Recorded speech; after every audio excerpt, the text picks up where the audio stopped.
Suasana di tanah lapang di atas bukit yang serius itu pecah ketika Syekh Jangkung dan Nimas Jambuwangi menikmati dan menertawakan Raden Mas Kalong yang jatuh terjerembab.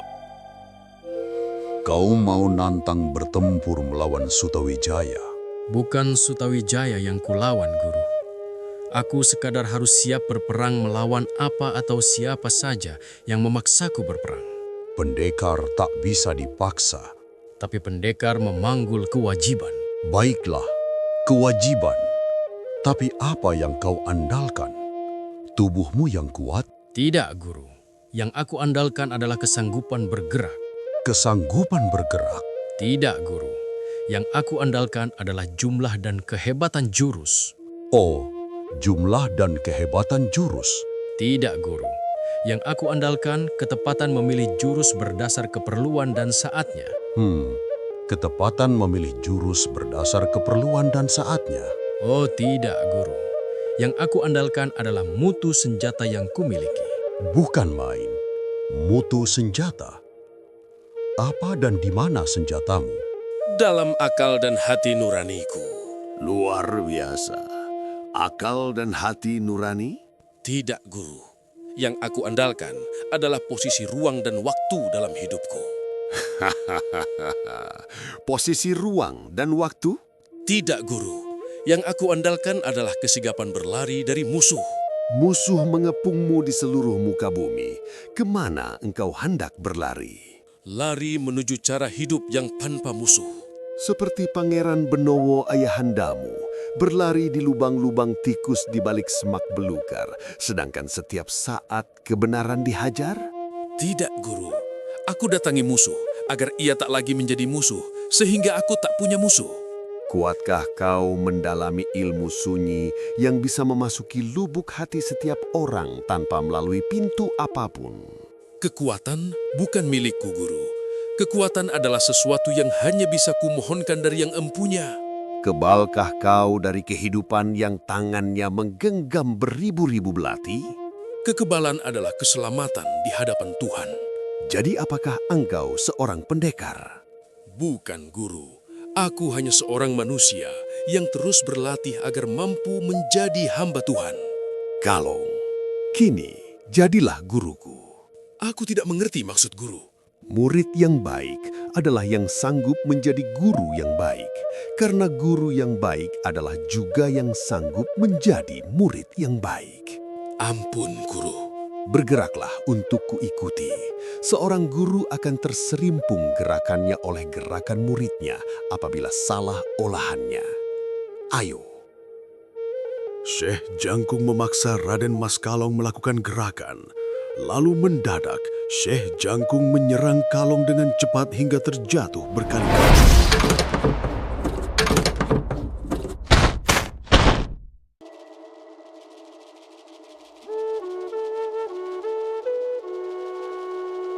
Kegiatan Syekh Jangkung, Raden Mas Kalong, dan Nimas Jambuwangi terhenti oleh suara tepuk tangan riuh. Rupanya Kiai Tegal Sari beserta santri-santrinya telah memperhatikan mereka sejak tadi. Luar biasa. Luar biasa, Syekh, caramu melatih Kalong. Keras dan kejam. Kami khawatir ia akan pingsan berpuluh-puluh tahun lamanya. Selamat datang, Kiai. Tadi, begitu kurasakan Kiai dan para santri ini hadir. Sengaja latihan ini kuperkeras, supaya kami tidak terlalu diremehkan oleh pendekar-pendekar batu padas dari Ponorogo, pimpinan Kiai Tegal Sari. Anak-anak, Syekh Jangkung menyebut kalian pendekar-pendekar batu padas. Tepat, Syekh. Batu memang gampang pecah. Pecah dan menjair. Guru ini pasti lupa bahwa para santri Kiai Tegal Sari adalah justru pendekar-pendekar yang menguasai ilmu air. Oh, benar, benar. Alangkah pikunnya aku. Ilmu air, ilmu khidir, ilmu mengalir. Lembut, tapi sesekali sanggup menjadi banjir. Air, kalau dibakar, ia pura-pura terbakar dengan cara menjadi uap. Nanti sesudah api pembakar itu lega hatinya karena merasa menang, diam-diam uap akan menjelma kembali menjadi air, tanpa kurang suatu apa. Anak-anak, kapan-kapan bergurulah kalian kepada Syekh Jangkung untuk belajar menyusun kata-kata pujian. Kiai keliru. Tak ada orang di muka bumi ini yang pelit pujian melebihi guru kami. Beliau selalu membentak dan menggertak, mengecam dan menghajar kami dengan kemarahan. Tapi memang itulah satu-satunya cara agar kakangku Kalong, si burung perkutut itu, bisa berubah menjadi ayam kampung yang tidak manja. Benar kata-kata adikmu itu, Kalong. Adikku Jambuwangi ini selalu menggodaku karena guru sangat memanjakan. Kalau kutantang ia berkelahi, dengan licin ia menjawab, "Aku tidak bersedia meladeni tantangan pendekar banci yang beraninya cuma melawan perempuan." Itulah caraku untuk melindunginya, Kiai. Karena itu pula Kakang Kalong diam-diam melatih diri secara amat keras dan terkadang melebihi takaran. Tapi kami memang memerlukan itu, Kiai. Menurut guru, hari-hari di depan kami akan berlangsung lebih keras dan kejam dibanding yang pernah kami alami selama ini. Para priagung di Kratong dan sekitarnya, mungkin termasuk kami, sebenarnya selalu saling lirik-melirik untuk mengincar perubahan kekuasaan yang tak bisa diduga oleh siapapun. Persis. Oleh karena itu, sekarang, Syekh. Sekarang. Sekarang, Kiai.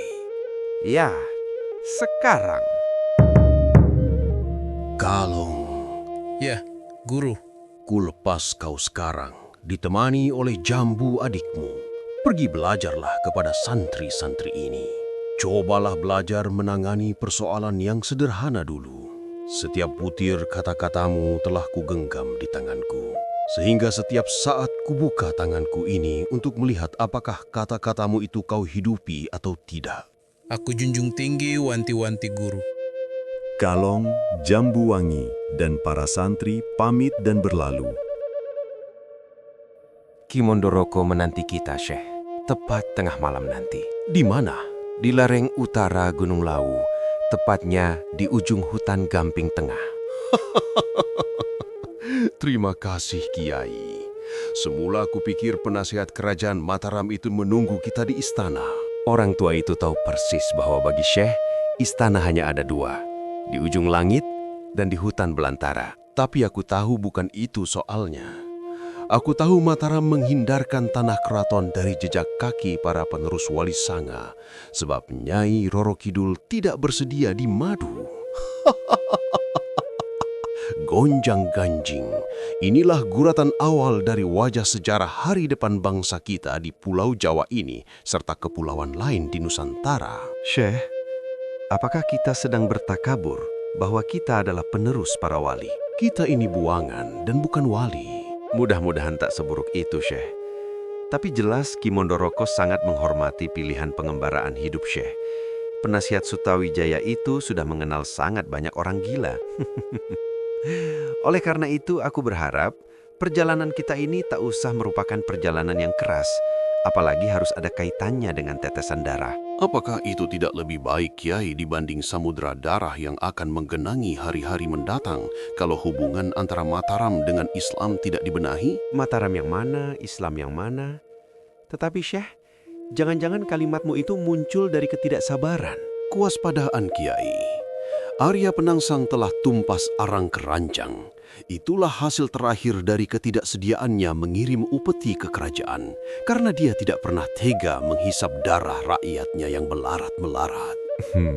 Kalau bertentangan paham kepercayaan antara Mataram dan Islam termuhati oleh soal-soal kekuasaan dan kemiskinan, tak seorang pun bisa menjamin bahwa Arya Penangsang baru tak akan lahir.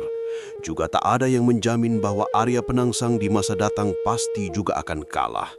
Padahal kalau Penangsang menang dan kalau orang Islam harus berbaju dan bermahkota kekuasaan, aku tidak menjamin bahwa itu akan merupakan jalan lempang. Syekh, Kalau kekuasaan yang telah dialihkan dari pantai ke pedalaman ini berhasil digeser kembali ke pesisir yang lebih memiliki keterbukaan dan kesamaan, tidakkah itu suatu kemungkinan yang menggembirakan? Kemungkinan apa, Kiai?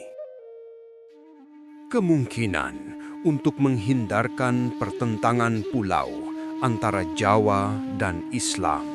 Antara Jawa dan Islam, Kiai. Sesungguhnya setiap diri kita adalah telatah peperangan antara dua hal itu. Aku ini orang Jawa. Aku juga orang Islam. Mungkin harus ditambah pula, aku ini orang telatah Mataram. Yang mana yang utama di antara ketiganya? Sebenarnya aku tak percaya bahwa ini suatu perbenturan. Tapi kenapa sejarah hari depan bangsa kita menamparku dengan getaran itu, Kiai? Perbenturan antara mereka yang mengutamakan Mataram dengan yang mengutamakan Jawa, serta dengan yang mengutamakan Islam.